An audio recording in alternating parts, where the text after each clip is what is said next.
Hostels offer some of the best travel experiences, especially if you're solo traveling. But with so many different kinds out there, it's crucial that you choose the right ones, otherwise your trip could be a disaster. I've stayed in over 30 different hostels, and in today's video, I'm going to give you some tips on how to choose the right hostel. So first things first, what are hostels? Put simply, hostels just offer shared accommodation. This means they'll have large rooms with bunk beds, shared bathrooms and a communal kitchen where you can cook meals. Most hostels have dorm rooms where you'll be able to rent a bed, but some also offer private rooms if you want some privacy. Now when it comes to why you would want to stay in hostels, the most obvious benefit is going to be that they're going to be considerably cheaper than other forms of accommodation such as hotels and Airbnbs. So if you're on a budget and don't mind staying in dorm rooms, hostels are a great choice.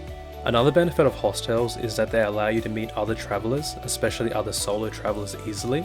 Just by the nature of how hostels work, it's going to be impossible not to meet others.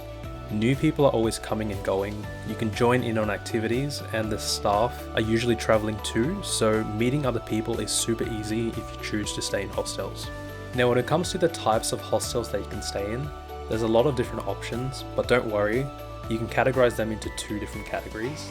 The first one being party hostels, and the other one being, as I like to call them, chill hostels. Party hostels are just as the name suggests. They encourage everyone to party. These usually attract a younger crowd. They're very social, and a lot of the activities are organized by the staff, so it's super easy to make friends. One thing to note is that these rely quite a bit on drinking and going out, so if that's something you're not into, party hostels probably aren't the best bet. Another thing to know is that these hostels often have age restrictions, and cleanliness isn't usually the highest priority, so make sure to keep that in mind before you consider booking a party hostel. On the other hand, you have chill hostels. These are quite the opposite of party hostels, where people usually socialize within the hostel and organize activities by themselves. If you're not really into partying and prefer to do things at your own pace, these kinds of hostels are great.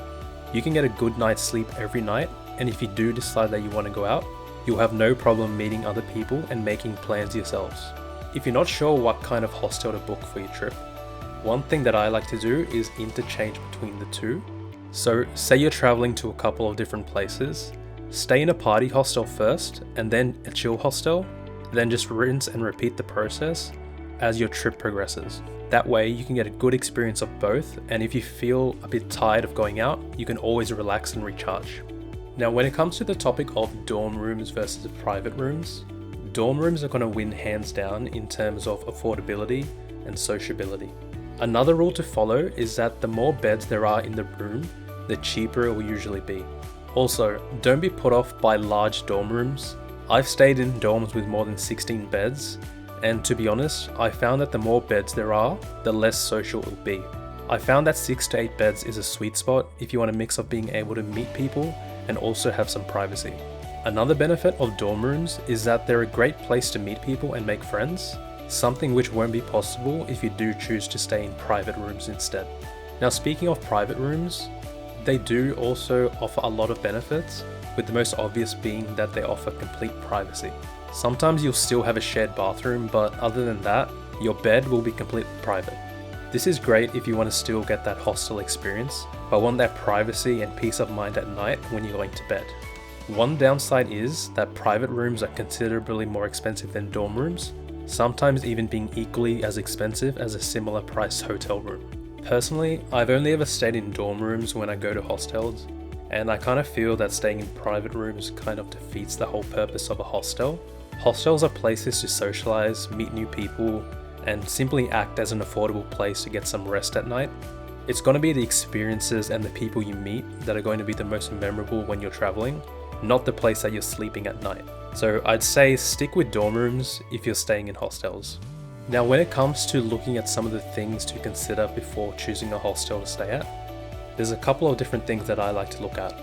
The first is that ensuite bathrooms are a big no-no.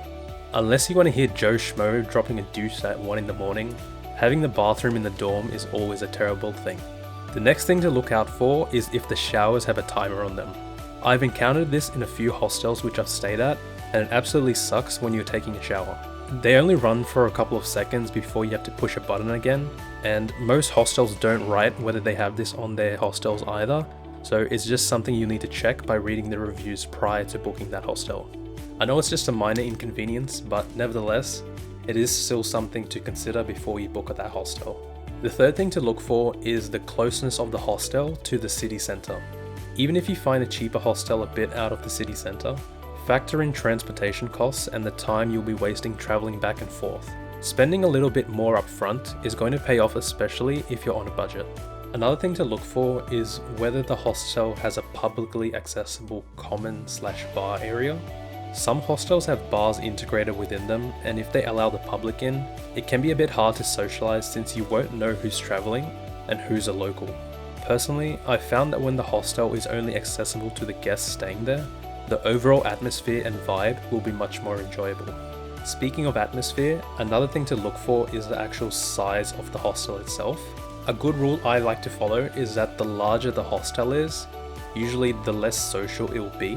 Larger hostels usually attract groups, and if you're planning on socializing, it's just going to be better if you stick to the smaller hostels. So those were some of my tips when it comes to choosing the right hostel to stay at when you're traveling. If you've got any more tips to add, make sure to leave them in the comments below. And as always, thank you so much for watching, and I'll see you in the next video.